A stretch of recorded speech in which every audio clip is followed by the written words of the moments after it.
What's up, space pirates? This is your Admiral, the decidedly debonair Dr. Disaster. And the world of gaming is healing, folks. Games journalists are losing their jobs at alarming rates. Just last week, this article came out saying that we saw over 100,000 fewer articles in Q1 of 2025 compared to 2024. Oh no! Anyway, according to this article from thegamebusiness.com, the top 135 video game websites published over 635,000 articles during Q1 of this year.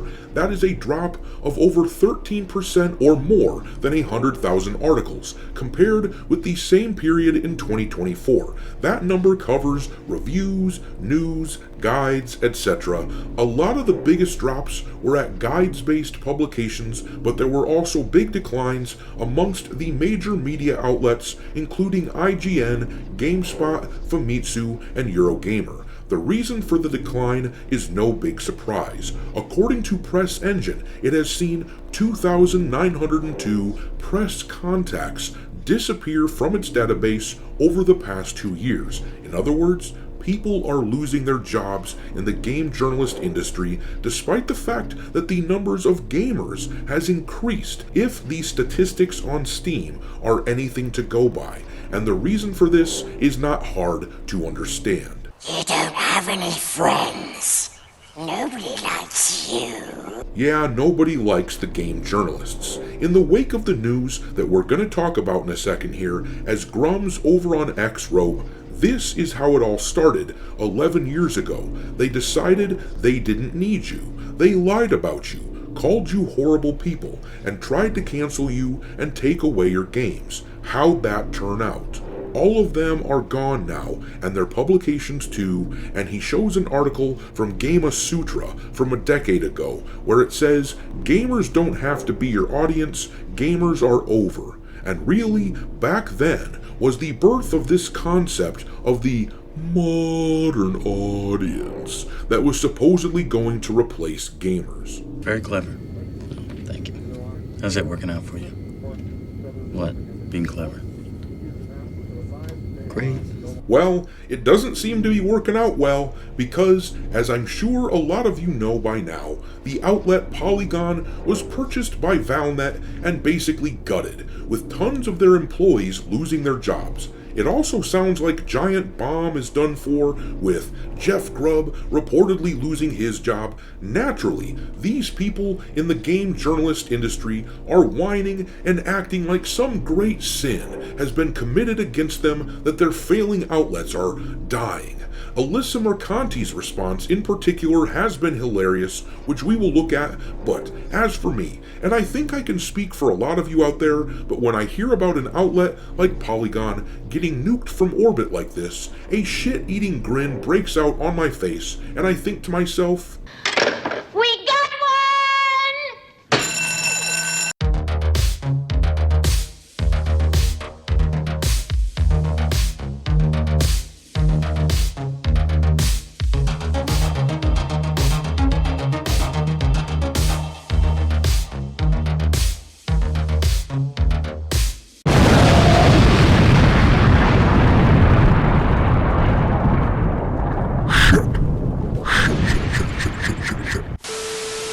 alright me hearties, make sure that you hit the like button on this video, share it with your friends, subscribe to the channel if you haven't yet, and don't forget to follow me over on X, or Twitter, or whatever we're calling it these days. My handle on that platform is Dr. Disaster 1. But before we dig into the meat and potatoes of what's going on, I just want to point out that whenever I talk about a game, I generally play a trailer or gameplay of that game in the background while I talk, but I figured with this video, since we're discussing game journalists, I thought I'd play some Stellar Blade in the background, a game which these journalists railed against when it first released last year, but gamers absolutely loved it. I felt like it was pretty symbolic of who is taking back power in this industry. But anyhow, let's talk about what's happening with Polygon. This article from That Park Place breaks it down. It says, Polygon sold to Game Rant owner Valnet, followed by immediate mass layoffs of Polygon staffers. Immediately following the sale, most of the staff quickly found themselves Polygon when a wave of layoffs swept through key editorial staff, including former editor-in-chief Chris Plante. In a press release, Valnet celebrated the acquisition as perfectly aligned with its gaming portfolio, boasting that Polygon would join the ranks of other outlets like DualShockers, Fextra Life, and OpenCritic. The company described its approach as one of proven operational excellence, but for longtime Polygon staff, the transition appears to have brought more downsizing than opportunity. And let's face it, this is because more and more gamers are turning away from this sort of site because they are absolutely awful at their jobs. They don't serve gamers, they aren't trying to tell the truth about what games are good and what games are bad, they push agendas. They work for these big AAA studios like Ubisoft. Their job is to protect them, to let them sell extra copies of games by lying to gamers and tell them that the games that they made are great. They have turned the industry into a good old boys club where only the people who agree with their weird political views have any chance of making it in the industry. They have turned into a fairly homogenous people, at least when it comes to viewpoint. And since that viewpoint isn't copacetic with how your average gamer sees the world, well, that tells you everything you need to know about why we're seeing such decline in an industry with a growing customer base. But as I said before, Alyssa Mercanti's response to this situation has been hilarious. Yesterday, right after news of this broke, as you can see in this post, Madam Savvy talked about the layoffs that occurred yesterday, and Alyssa quote tweeted her and said, "I know you and others in your circle like to dance on the graves of anyone you deem agenda pushers. Guilty as charged. The dancing in the intro of my video here can be seen as dancing on their figurative graves." But anyhow, she wrote then, in parentheses, that we transparently push agendas of our own. And now, I'm not sure what agenda she thinks that gamers push into gaming, but I can tell you that yes, this is true. We are transparently pushing an agenda, but it's not one that most people would deem inappropriate for the hobby. It is the agenda of wanting to be left the hell alone to enjoy our hobby, free from these screeching harpies. And then she wrote, "But the gutting of a free press is bad for any modern democracy," which, by the way, we've learned in the past few years that democracy only happens in these people's minds when they get what they want, when they get their way. So if that's what she's talking about, then she can shove it. But then she said, "Its gutting over the last decade is why you believe conspiracy theories." She continued here saying, "Alexis de Tocqueville believed that despite its tendency to breed an inevitable evil, i.e. bias or fear-driven journalism, which is obviously the stage that we've hit, you had to allow a free press to flourish to reap the priceless goods that derive from it. If you are pro-America, you should be pro-free press."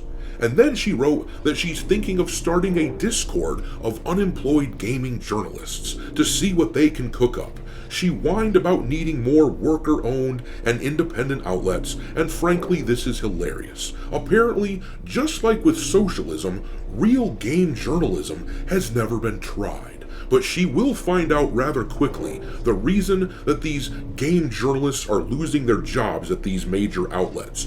Nobody gives a shit what they have to say. Modern audience content does not have enough demand to justify all these outlets pumping all these articles out. But this account on X, Old Man Grimm, had a pretty perfect response to Alyssa, writing, "We know how free press works, dingbat. The reason why we are all rooting for these outlets failing is exactly because they are not actually free press, but activist press, which, coincidentally, is exactly why they failed." I guess she forgot that while these companies are doing gaming journalism, they are still companies, and for companies to continue, they need to turn a profit. And clearly, having these games journalism companies companies put out articles focusing on race, representation, queer identity, and other such bullshit identity politics focused articles when speaking about every single new game that comes out wasn't profitable. I thought that was just common sense. Watching this sheltered white liberal woman attempt to create a Discord for gaming journalists in an attempt to do what companies with millions of dollars and tons of resources failed to do is going to be laughably glorious. Yes, it will be, and I support their attempt at doing so. Real games journalists has never been tried, and I think Alyssa should put all of her eggs into that basket to see if it takes off. But I'm gonna leave it there. What do you think this new gaming outlet formed by unemployed game journalists on a Discord should be called? I was thinking the Minority Report, or something like that. But what are your thoughts? Drop those thoughts into the comment section below, and we will talk there. Thanks for watching, me hearties. If you haven't already, your Admiral is inviting you to subscribe to the channel and become a part of the crew. Life as a space pirate may not be glamorous, but there's always plenty of booty.